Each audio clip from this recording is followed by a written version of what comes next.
bevinden ons op het voormalige fabrieksterrein van Zwitsal in Apeldoorn. De gemeente Apeldoorn heeft het aangekocht en heeft de bestemming gehad om het te slopen. In datzelfde jaar gingen ze failliet, dus er was een plan B komen. En daarom zijn wij toen als een van de eerste huurders op dit terrein gekomen.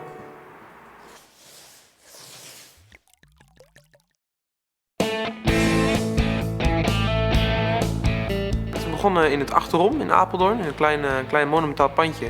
Daar is een klein brouwerijtje geïnstalleerd. En daar was een overcapaciteit aanwezig van bier, ongeveer zo'n 4000 liter op jaarbasis. Ik heb als student het plan gehad om daar iets mee te gaan doen. Dat heb ik ook uitgevoerd en binnen een jaar verkochten we 40.000 liter. Toen wij hier begonnen met de brouwerij hebben we wel gezegd we willen maatschappelijk ondernemen.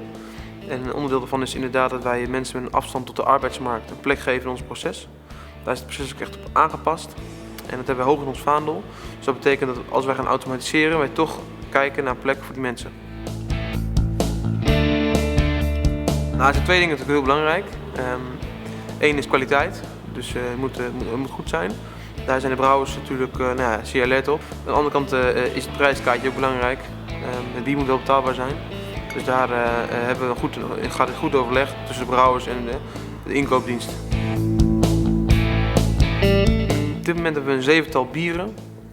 Een beetje variërend tussen het witbier, het bokbier. We hebben een quadruppel gebrouwen. IPA, het blond bier, amberbier, trippelbier. En daarmee hebben we een vrij breed palet. In principe geloven wij in een vast assortiment.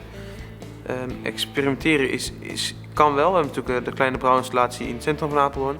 Waar we kunnen kijken naar wat kleinere brouwsels en te kijken van wat is leuk, wat is goed om te doen. Aan de andere kant hebben we vorig jaar of 2 jaar terug geëxperimenteerd met een wit bier.